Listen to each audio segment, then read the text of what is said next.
Bien, durante las últimas semanas, 4 o 5 semanas, hemos estado estudiando el contexto de la Escritura o cómo estudiar el contexto de la Biblia. Recuerden que estuvimos hablando al principio de que el contexto es de dos tipos diferentes. Hay dos maneras o dos tipos de contexto en el estudio de la Biblia. Por un lado, el contexto histórico-cultural o el trasfondo de la Biblia, y por otro lado, el contexto literario. Este, a su vez, puede ser dividido en el contexto literario en cuanto al género, que estuvimos viendo ya en las semanas anteriores, y el contexto orbital, lo que se corresponde con el pasaje que estamos estudiando y lo que lo rodea, lo que está antes, lo que está después del texto.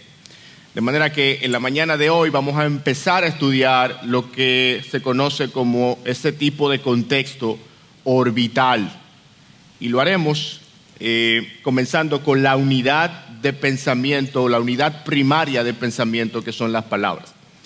Pero antes, déjenme resaltar la importancia que tiene el estudio del contexto orbital, la trascendencia que tiene y el peligro que hay de ignorar esta forma de contexto.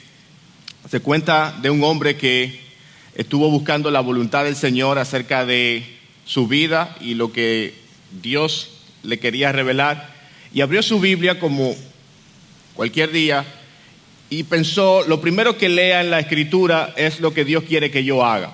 Esa es la voluntad de Dios para mi vida. Bueno, lo primero que encontró fue Mateo 27:5, que dice: y él, arrojando las piezas de plata en el santuario, se marchó, fue y se ahorcó. Naturalmente que estas palabras no eran las que él estaba esperando y decidió un segundo intento. Volvió a cerrar su Biblia, la abrió nuevamente y encontró Lucas 10:37 que dice: y Jesús le dijo, ve y haz tú lo mismo. El hombre traga en seco y decide hacer un tercer y último intento. Se encuentra con Juan 13:27, Jesús le dijo, lo que vas a hacer, hazlo pronto. Naturalmente que este ejemplo es, digamos que absurdo, y esperamos que nadie haya osado leer la Biblia de esta manera y buscar la voluntad de Dios de esta manera, pero yo creo que es una buena lección de la trascendencia que tiene el estudio del contexto orbital. Todos esos pasajes que acabamos de leer tienen un contexto, algo que los rodea, y yo ignorarlo es ignorar totalmente el pensamiento del autor. Si yo tomara las Escrituras de esta manera, para nada, en absoluto, pudiera entender la voluntad de Dios para mi vida así. La Biblia debe entenderse literariamente, debe entenderse a la luz del contexto que fue escrita. Y eso se parece mucho a lo que hacemos cuando, por ejemplo, usamos la aplicación de Google Earth. Es una aplicación de Google donde tú puedes ver el planeta Tierra completo y puedes enfocar la mirada en una parte del planeta tan pequeña como un edificio. Y al mismo tiempo luego puedes ver todo el planeta completo. Para que tengan una idea, si pueden colocar la imagen, esta es la imagen satelital de nuestra congregación, Iglesia Bíblica del Señor Jesucristo. Es una imagen que enfoca el edificio de la iglesia. Digan adiós a la cámara. Eso es una foto que nos permite ver lo que es el edificio. Al lado está el Colegio Cristiano Logos, hay ciertas calles, ahí está el parqueo. Pero si usted fuera un observador extranjero, alguien que para nada conociera lo que es la República Dominicana, usted no entendería mucho acerca de la ubicación de nuestra iglesia por esa imagen, ¿verdad que no? Usted tendría que ampliar un poquito el espectro. Y si lo ampliamos, notamos que en las cercanías de la iglesia, en los alrededores de la iglesia, está la Plaza del Ecuador, a unos pocos metros, igual que el Supermercado Nacional. Ahí usted encuentra un panorama un poquito más amplio. No demasiado, realmente, si usted es un extranjero, eso no le va a ayudar tanto. Pero ampliando todavía más, se da cuenta de que la iglesia nuestra está ubicada en una ciudad, y esa ciudad es la ciudad de Santo Domingo, y puede ver alrededor los diferentes municipios. Eso ayuda bastante y es un gran logro en relación a la vista anterior, pero todavía no es del todo precisa y satisfactoria.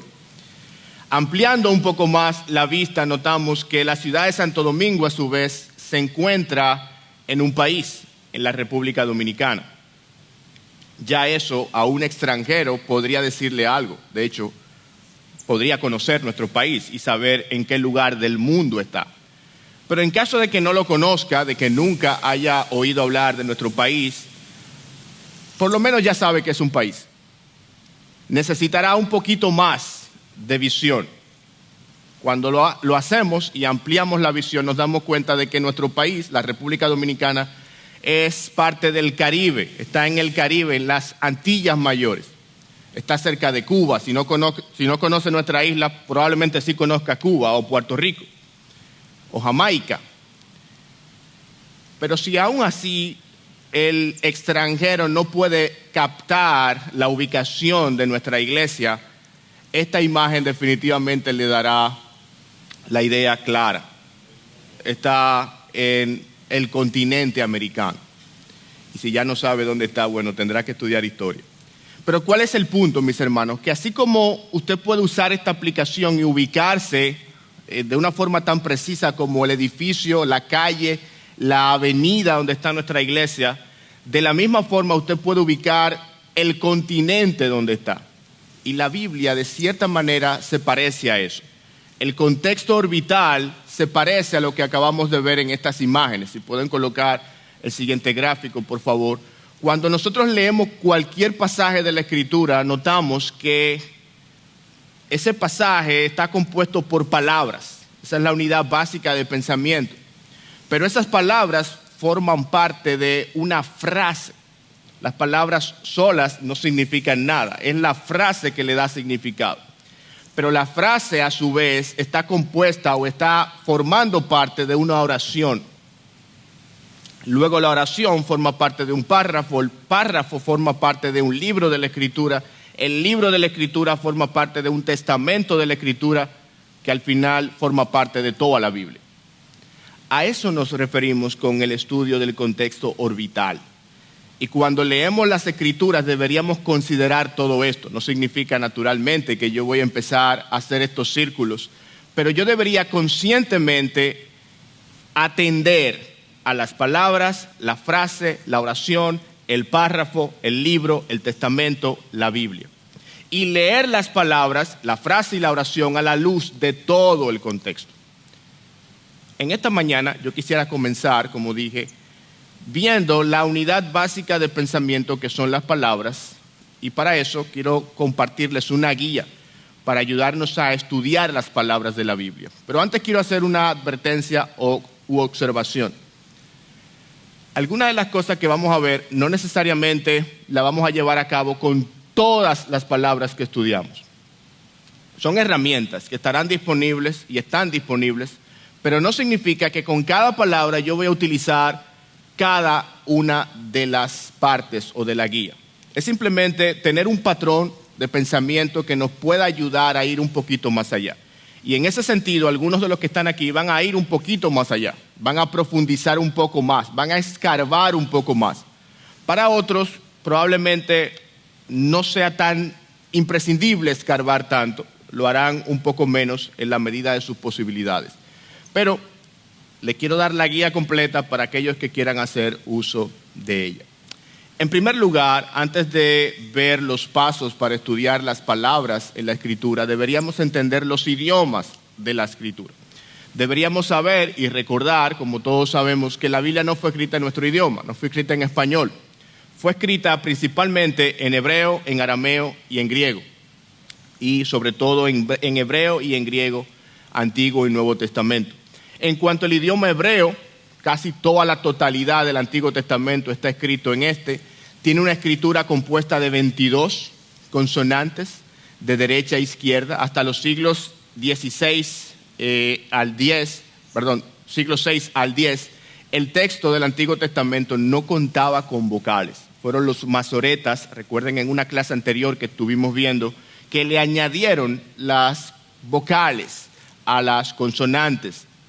Luego, entonces sabemos que en este idioma abundan las figuras retóricas. Es un idioma caracterizado por las parábolas, los símiles, las metáforas.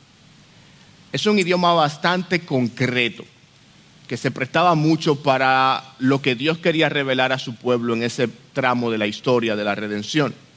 El otro idioma que encontramos en la Biblia es el arameo, que básicamente forma algunas porciones del Antiguo Testamento, Esdras capítulo 4, versículos 8 al 6, además del verso 18, capítulo 7, 12 al 26, Jeremías y Daniel también tienen porciones en arameo. En el Nuevo Testamento hay palabras que se transliteran al griego, expresiones en arameo, por ejemplo, talita kumi, abba, maranata, son palabras arameas. Era un idioma que ocupaba gran parte del mundo mediterráneo de la época en el que nuestro Señor Jesucristo vivió. Era un dialecto del hebreo y era hablado por la mayoría de personas de la clase baja o comercial. En una época previa, durante el Imperio Babilónico, fue el idioma de la diplomacia. Pero en el siglo I era el idioma que hablaba la gente común. Ese es el arameo. El tercer idioma es el griego, que no es el griego que se habla hoy día en Grecia, es un griego denominado koiné o común, habla común de la gente, y se refiere a un estilo de griego muy coloquial, también diferente al griego clásico que hablaban Platón y Aristóteles, por ejemplo. Y todo el mundo entre los años 330 antes de Cristo y 330 después de Cristo hablaba este idioma en el Imperio Romano. Si bien es cierto que Roma conquistó Grecia, Grecia de cierta manera conquistó culturalmente a Roma. Y el griego desde la época de Alejandro Magno se convirtió en el principal idioma del mundo conocido. La característica principal de este idioma, tiene un estilo claro, natural y realista que facilita la identificación del oyente con lo que lee o con lo que escucha. Cada uno de esos idiomas tiene sus particularidades, como lo tiene el español o cualquier idioma actual. Pero es importante conocer, aunque sea un poquito, de las características de estos idiomas antes de estudiar la Biblia. Errores comunes en el estudio de las palabras, para comenzar a ver lo que le prometí en la mañana de hoy. ¿Cuáles son algunas cosas que deberíamos evitar cuando estudiamos las palabras de las Escrituras, cuando hacemos un estudio propio de palabras? En primer lugar, el error de recurrir solo al idioma español o al castellano o cualquier lengua a la que nosotros estemos habituados. Por lo que les acabo de decir, la Biblia no fue escrita en estos idiomas modernos. Nosotros deberíamos ir principal y primariamente a los idiomas en los que se escribió la Biblia. Asumir que el significado se encuentra en su etimología. La etimología es la raíz de la palabra, es la composición de la palabra que muchas veces, no siempre, apunta al significado de la misma. No deberíamos asumir que la etimología da luz completa acerca de lo que significa la palabra de estudio. Entender que el sentido moderno es el mismo que tuvo en mente el autor bíblico. Las palabras, como veremos, cambian con el tiempo y sobre todo con el paso de los siglos y de una cultura a otra, de modo que no deberíamos nunca asumir que una palabra ha permanecido siempre con el mismo significado a través de la historia. En cuarto lugar, debemos evitar el error de atribuir todos los sentidos posibles cada vez que se utiliza una palabra. Eso nadie lo hace en ningún país, en ninguna lengua. Cuando usted usa una palabra en una oración, esa palabra, al menos que sea un juego de palabras o un enigma, esa palabra tiene un solo significado. Aunque en un diccionario usted va a encontrar múltiples significados a una palabra, en una oración las palabras tienen un solo significado. Y ese significado obviamente lo da el autor, no el lector.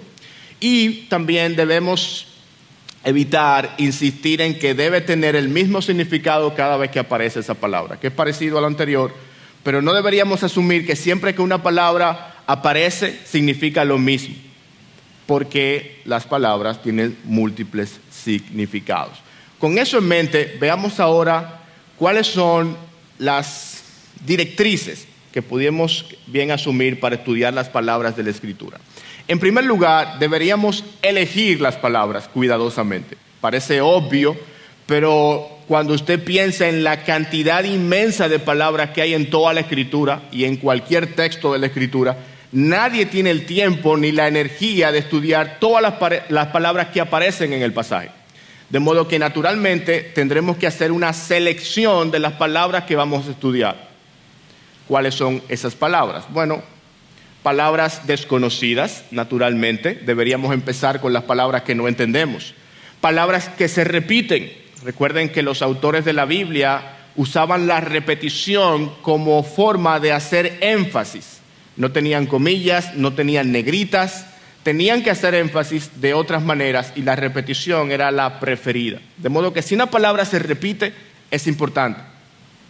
Palabras difíciles, palabras cuyo entendimiento resulta complejo. Ese tipo de palabras deben ser objetos de estudio. Palabras ambiguas o desconcertantes, cuyo significado también parece pendular entre un significado y otro. Y por último, deberíamos considerar estudiar las palabras figuradas, las palabras cuyo entendimiento o significado no es el literal, sino que tienen un significado distinto al literal. Esa es una buena manera de empezar. Repito, no tenemos el tiempo ni la energía de estudiar todas las palabras de un pasaje. Tenemos que decidir cuáles son las palabras que voy a estudiar y por aquí podemos comenzar. Este gráfico que aparece a continuación les permite tener una idea un poquito más concreta de cómo sería. Si vamos a Romanos capítulo 12, versículos 1 y 2, nosotros podemos ir subrayando palabras claves como verbos, nombres, figuras retóricas, etcétera, palabras difíciles. Es el tipo de cosas que yo puedo hacer con un lápiz en la mano, con un marcador, o si no quiero marcar en mi Biblia, puedo usar una libreta e ir anotando. Y no tengo que buscarla o no tengo que estudiarla en el momento. Esto también es importante. Yo estoy haciendo un devocional o una lectura diaria de las Escrituras. Yo no tengo que detenerme y hacer el estudio de la palabra en ese momento. Yo puedo subrayar la palabra e investigarla luego, a menos que tenga el tiempo para hacerlo en ese momento. Un segundo paso, que también no es difícil de hacer, es estudiar el contexto literario de la palabra. Como dije, las palabras significan lo que el contexto apunta que significa. Miren el siguiente o los siguientes ejemplos. El mate dulce es muy sabroso. Eso es una oración.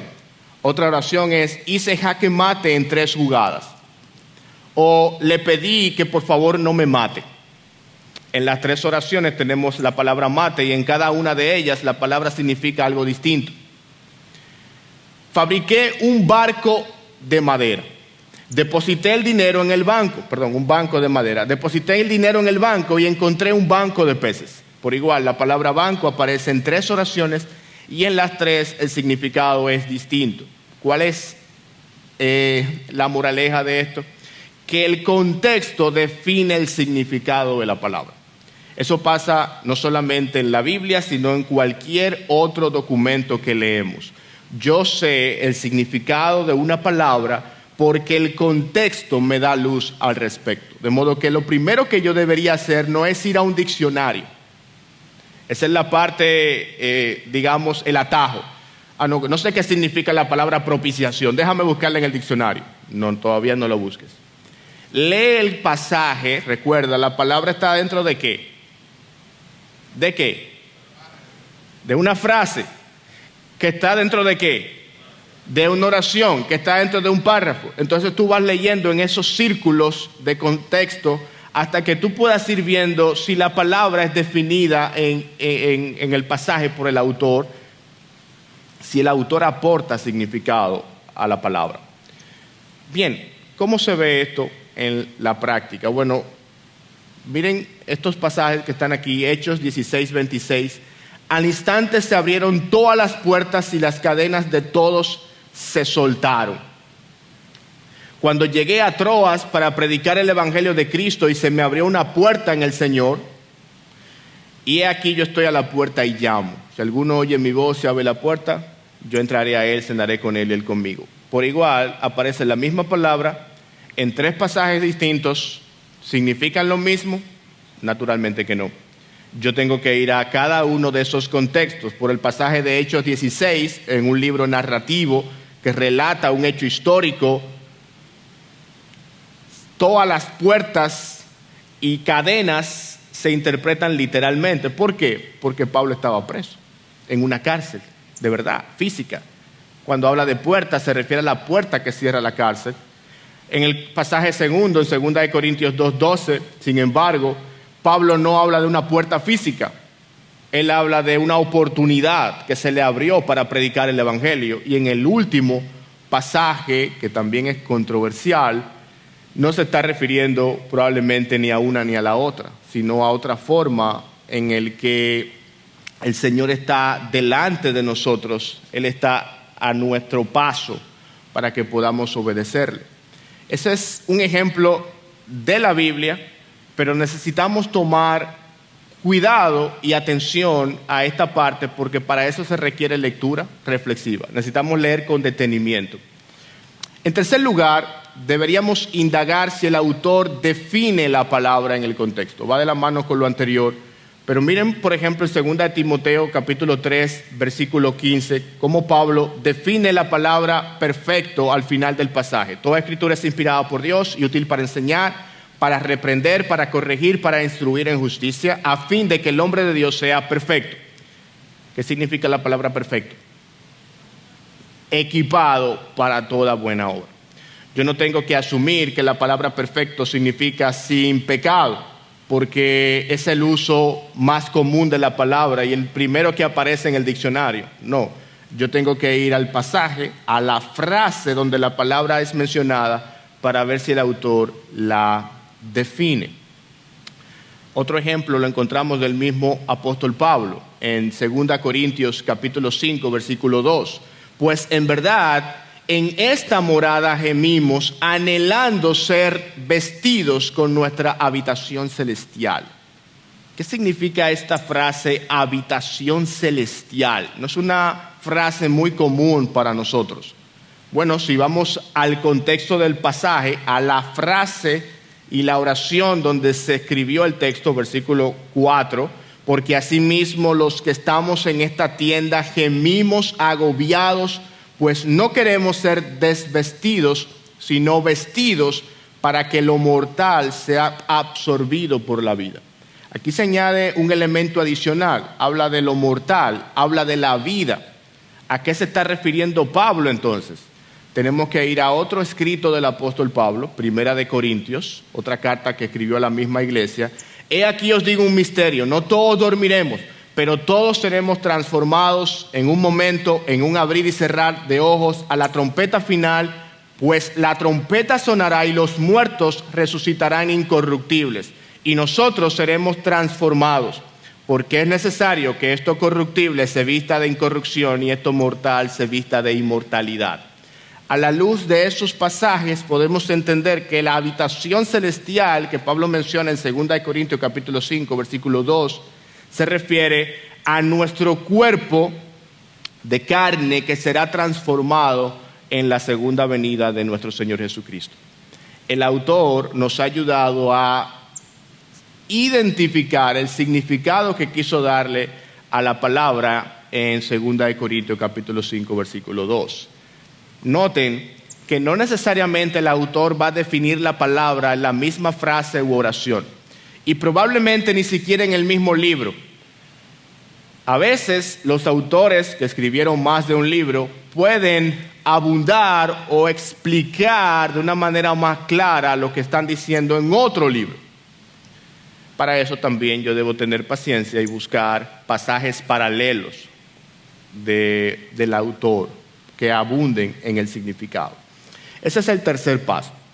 Si usted quiere seguir un poquito más allá, si usted quiere escarbar un poco más en el estudio de palabras, le recomiendo comparar diferentes traducciones. Esta parte ya comienzan a ser utilizados materiales extra bíblicos. Las primeras partes no utilizamos ningún material extra bíblico, simplemente nuestra Biblia. Aquí comenzamos a usar otras Biblias o otras versiones de la Escritura. Miren el ejemplo que está en la pantalla de Hebreos capítulo 2, versículo 17. Por lo cual debía ser en todo semejante a sus hermanos, para venir a ser misericordioso y fiel sumo sacerdote en lo que a Dios se refiere, para expiar. Y la palabra griega que se escribió en el Nuevo Testamento es hilaskomai.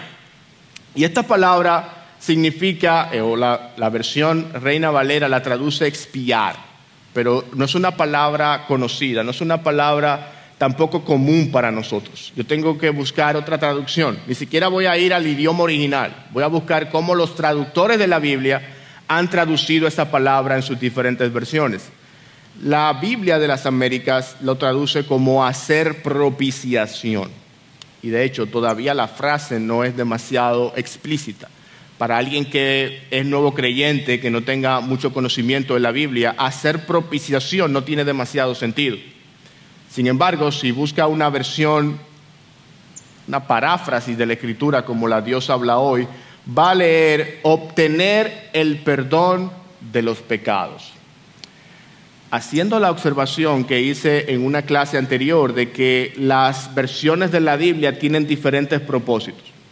Hay versiones de la Biblia que son con un enfoque literal, o lo más literal posible, porque ninguna Biblia puede traducir literalmente de un idioma a otro, como la Biblia de las Américas, la Reina Valera, la Biblia textual. Otras Biblias tienen un enfoque dinámico. En vez de traducir palabra por palabra, traducen idea por idea, como por ejemplo la Nueva Traducción Viviente y la Nueva Versión Internacional.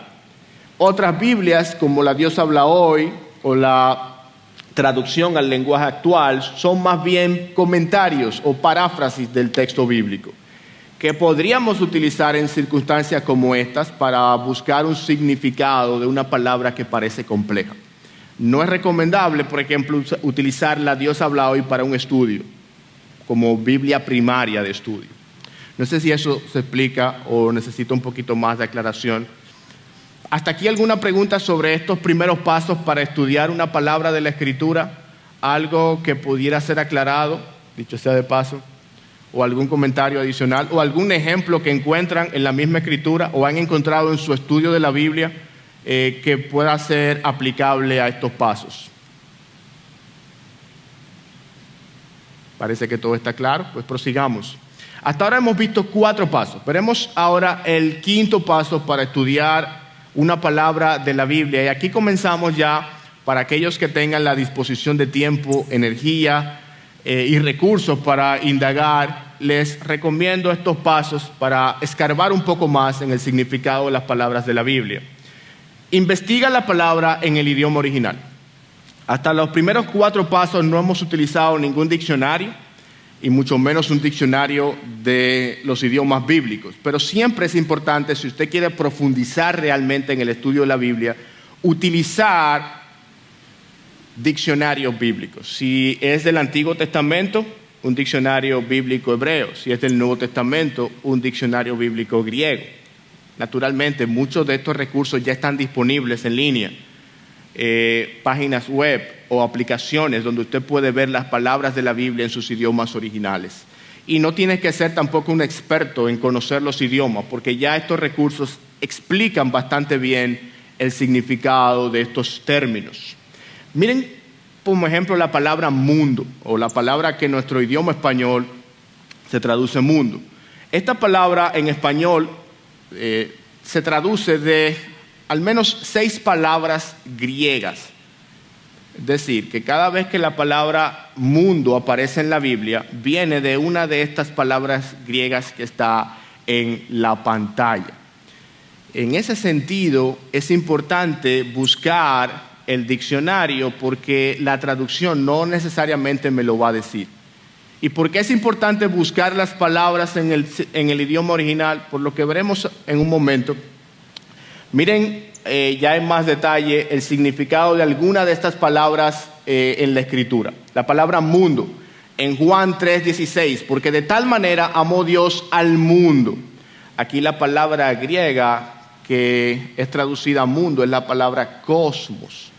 y significa raza humana, o tiene el significado primario de raza humana o humanidad. Cuando la Biblia dice en Juan 3:16, de tal manera amó Dios al mundo, el significado apunta al ser humano, a la humanidad. Sin embargo, en otro pasaje de los mismos evangelios, Mateo 24:14, leemos: y este evangelio del reino se predicará en todo el mundo. Es la misma palabra en español, pero en el idioma griego es otra palabra, es la palabra oikoumene. Y esta palabra significa tierra habitada, no significa raza humana. Yo leo en español la misma palabra mundo, pero tiene un significado distinto al versículo anterior. Si yo no consulto un diccionario de palabras griegas, yo no voy a captar probablemente esa diferencia. Aunque repito, el contexto del texto, la frase, la oración, me ayudan a entender el significado, aún sin yo consultar los diccionarios bíblicos. Pero siempre es útil consultarlos. Un tercer ejemplo de la palabra mundo lo encontramos en Mateo 28, versículo 20, enseñándoles a guardar todo lo que os he mandado. Y aquí yo estoy con vosotros todos los días hasta el fin del mundo. ¿A qué se refiere la palabra mundo? Aquí, bueno, es la palabra griega aion, y significa edad o periodo de tiempo marcada por características espirituales o morales. Puede traducirse también como siglo o era, pero en la Biblia nuestra se traduce en mundo. Es un periodo de tiempo, no es la raza humana, tampoco es la tierra habitada, sino que es un periodo de tiempo. Obviamente, el texto de Mateo 28 nos da una idea de que eso es lo que significa el pasaje, y el diccionario así lo confirma. No sé si tienen alguna pregunta sobre esta parte, pero siéntanse en la libertad, de verdad, de hacer algún tipo de pregunta o comentario cuando lo crean necesario. ¿Cómo yo puedo investigar? Aparte de un diccionario, si no tengo un diccionario bíblico de palabras griegas, hebreas y mucho menos arameas, ¿cómo yo investigo esto? Bueno, en nuestras Biblias, nosotros, la mayoría, tenemos en la parte de atrás una concordancia bíblica, que son palabras o un resumen de palabras, un banco de palabras que aparecen recurrentemente en la Biblia y me dicen dónde aparece, me dicen el pasaje donde aparece.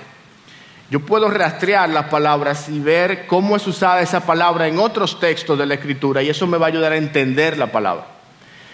Si voy un poquito más allá, yo puedo adquirir o buscar en línea una concordancia bíblica del idioma en el que se escribió el texto, ya sea hebreo o arameo o griego. Esa concordancia me va a ayudar a entender qué palabra griega, aramea o hebrea se utilizó en el pasaje y dónde esa misma palabra aparece en otros textos de la Biblia, como la imagen que está en la pantalla.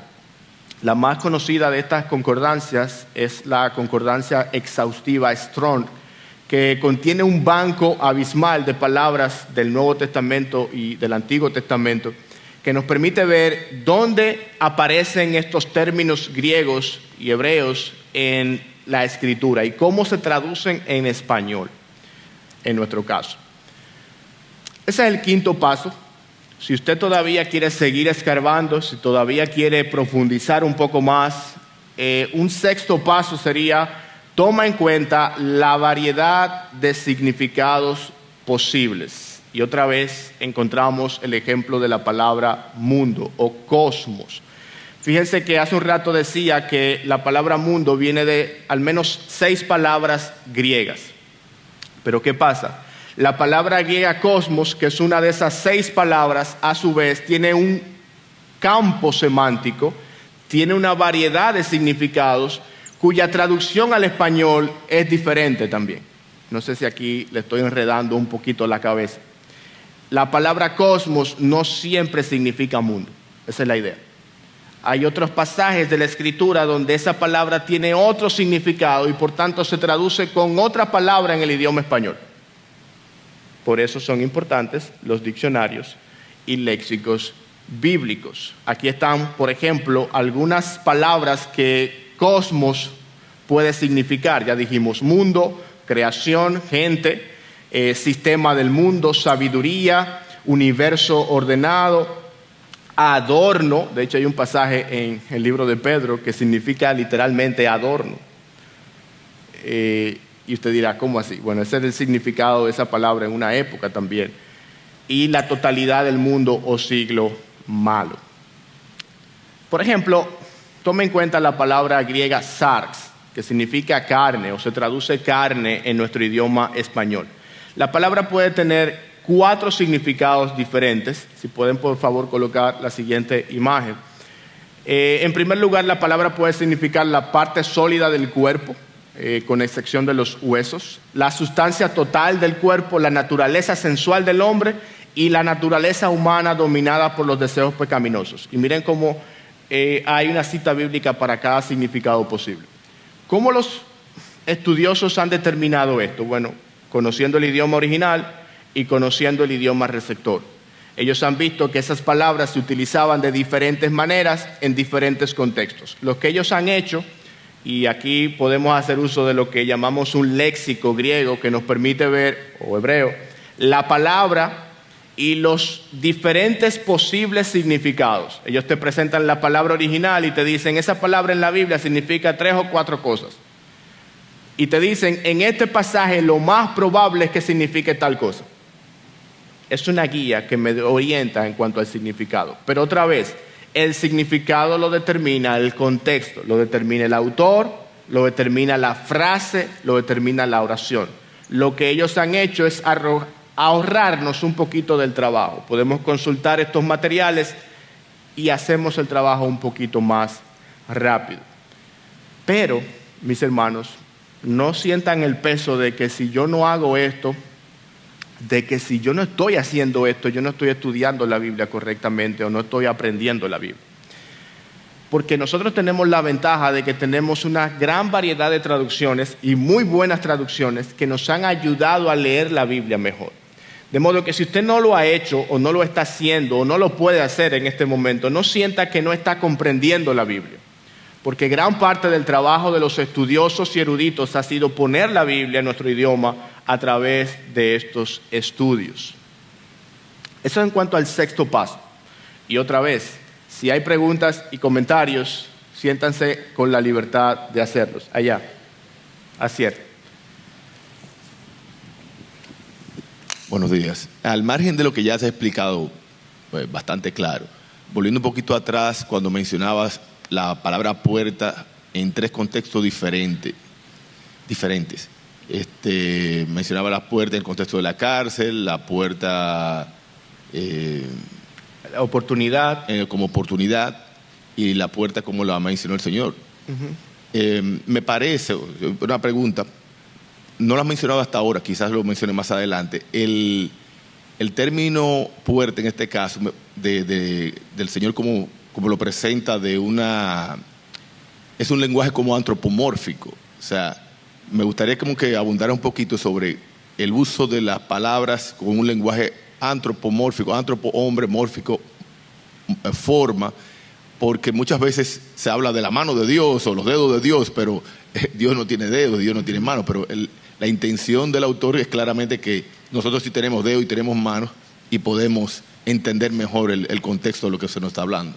Sí, como decíamos en el tema de los estudios del género profético, poético y profético, ambos, las palabras a veces aparecen en un sentido que no es el literal, figurado en este caso, y una de esas figuras retóricas es eso, el antropomorfismo, es utilizar una palabra y darle o atribuirle a Dios alguna cualidad humana, como tú decías, la mano de Dios, el brazo de Dios, las alas de Dios. En este caso sería un zoomorfismo, cuando le atribuimos cualidades animales a Dios. En el caso de la puerta sería atribuirle una cualidad de un objeto inanimado, no sería antropomorfismo ni zoomorfismo, sino otra cosa que ahora mismo no tengo en la mente cuál es, pero es atribuirle a Dios la cualidad de un objeto inanimado. Eso sería en el caso de la puerta. ¿Cómo yo sé cuándo es literal y cuándo es figurado? Soy reiterativo aquí, pero es la clave, el contexto. Me va a permitir entender a qué el autor se está refiriendo. Por el pasaje, la oración, la frase, me va a ayudar a entenderlo. Y si no puedo entenderlo por mí mismo, algunas de las cosas que estamos viendo aquí me van a ayudar. Consultar un diccionario, una concordancia, un léxico que me dice, como está aquí, los posibles significados de la palabra griega sarx. Y ahí están las formas en las que esa palabra aparece en la Biblia. Y ya, de hecho, algunos léxicos, esto es un extracto, simplemente tienen decenas de pasajes para cada uno de esos posibles significados. O sea que yo puedo ir a esas decenas de textos y ver ciertamente esa palabra en ese pasaje significa eso y en otro pasaje significa otra cosa. No sé si eso responde un poquito tu pregunta, profe, pero es más o menos la idea. ¿Alguna otra pregunta? Por aquí y por allá.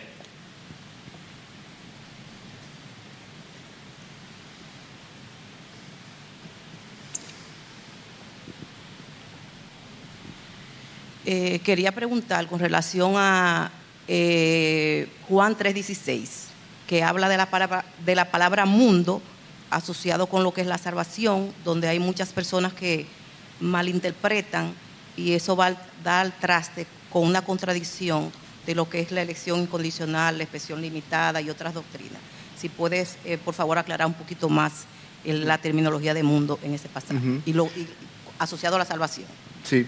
Definitivamente en ese pasaje el mundo tiene que ver con la raza humana, pero en otros pasajes de la Escritura explica con más detalle la salvación. Es decir, ningún texto de la Escritura explica todo lo que se puede decir acerca de una doctrina. De modo que si yo quiero entender la doctrina de la salvación, yo puedo leer Juan 3:16, pero tengo que leer todas las decenas de otros pasajes que hablan de la salvación. Y en otros pasajes de la Escritura deja entender claramente que Dios derramó su amor sobre su pueblo, sobre un grupo determinado de personas a los cuales Él amó desde antes de la fundación del mundo. De hecho, en el mismo libro de Juan, el Señor Jesucristo en el capítulo 17 habla acerca de que ellos habían sido elegidos por Dios y que Dios los había amado a ellos en particular y a aquellos que vendrían después de ellos. O sea que la Biblia se entiende con la Biblia, comparar una escritura con otra. Sí, Rickson. Gracias. Manauri, todo lo que hemos estado escuchando acerca de los estudios que debemos hacer es con el fin de entender mejor las Escrituras. Entonces, veo, no sé si es en mi mente que hay una contradicción, porque cuando tú mencionabas en el texto particular de expiación, que la Biblia Dios habla o la traducía a mi derecha, donde estaba el gráfico, lo traducía que es el perdón de los pecados, y tú mencionabas que era una paráfrasis. Entonces, no corremos nosotros el riesgo, si llegamos a la misma conclusión, de tener la Biblia como una paráfrasis.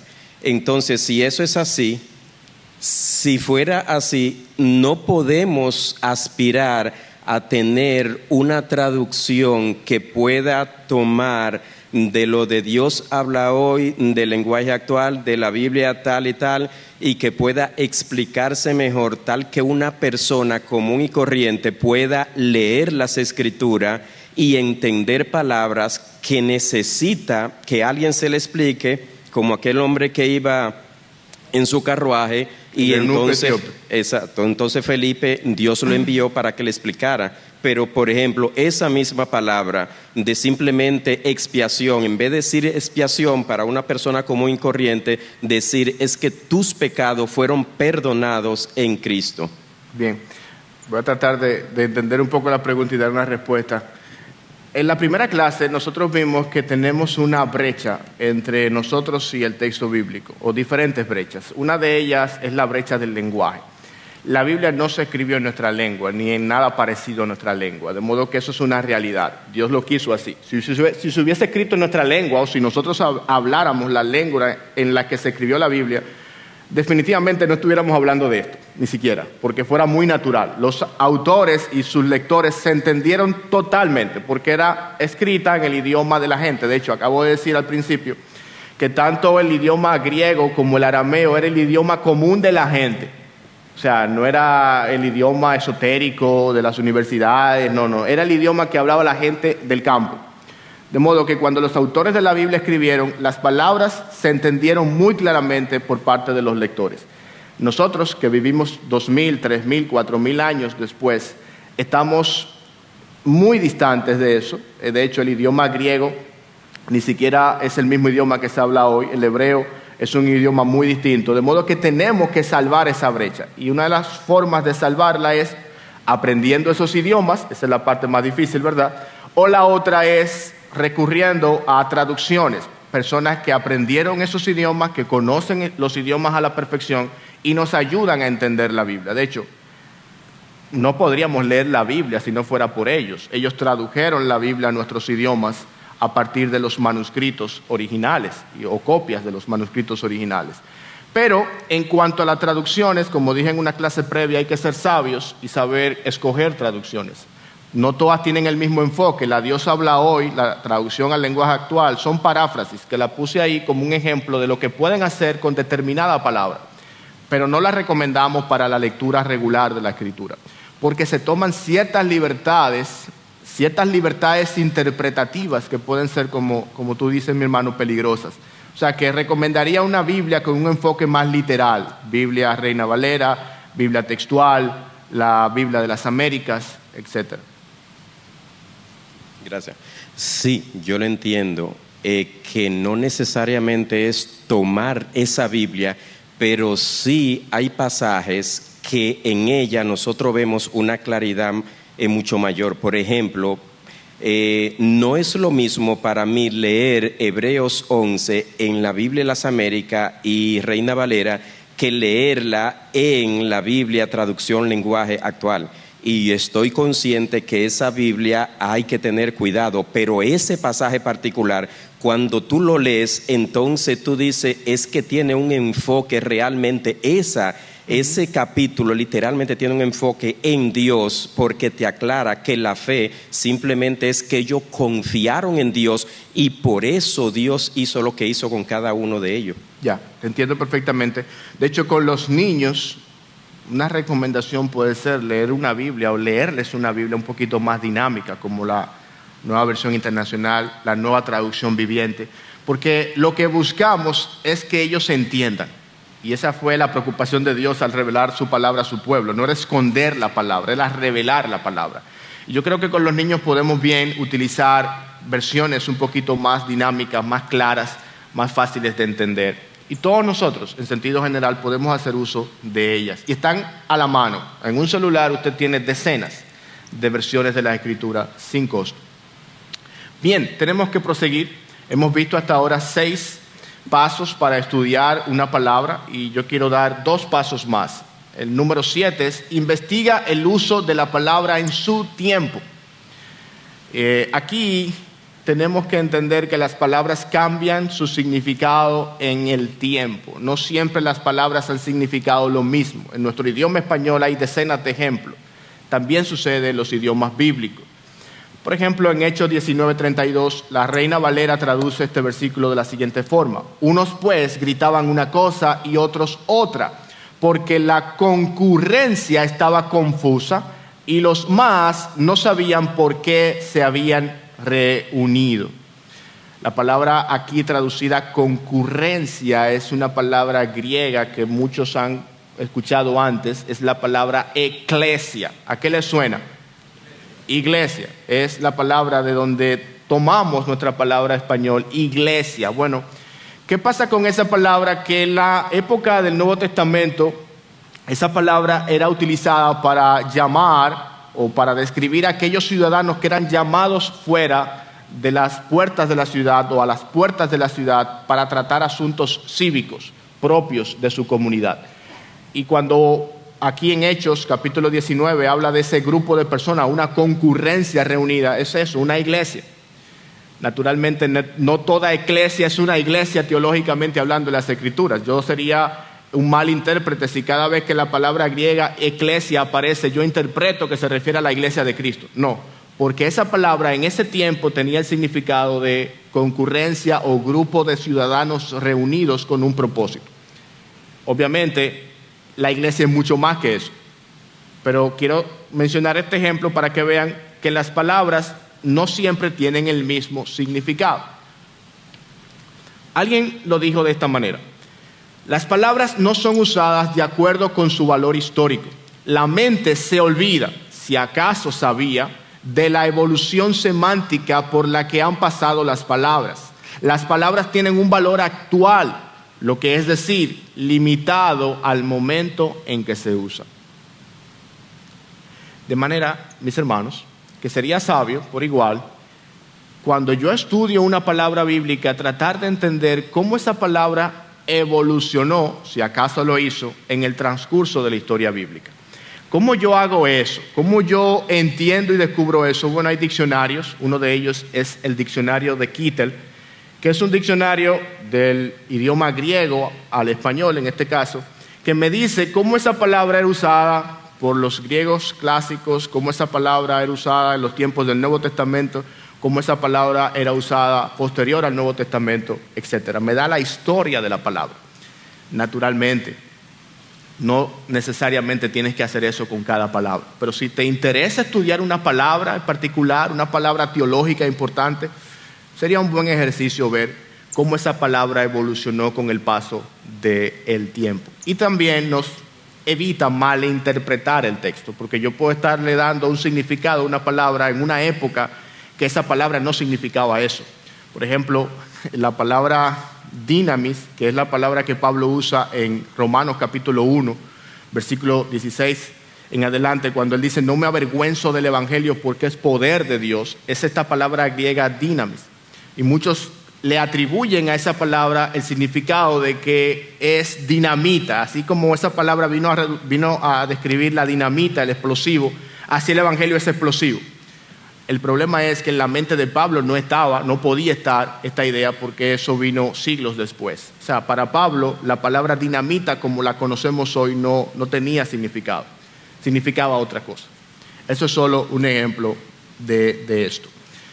Finalmente, consulta comentarios bíblicos. Y fíjense que dije finalmente, para que no lo hagamos al principio.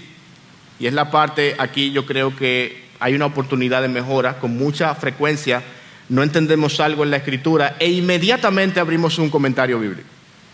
Y si lo tenemos en nuestra Biblia, todavía peor, porque nos es mucho más cómodo simplemente ni siquiera terminar de leer el pasaje y buscar el significado.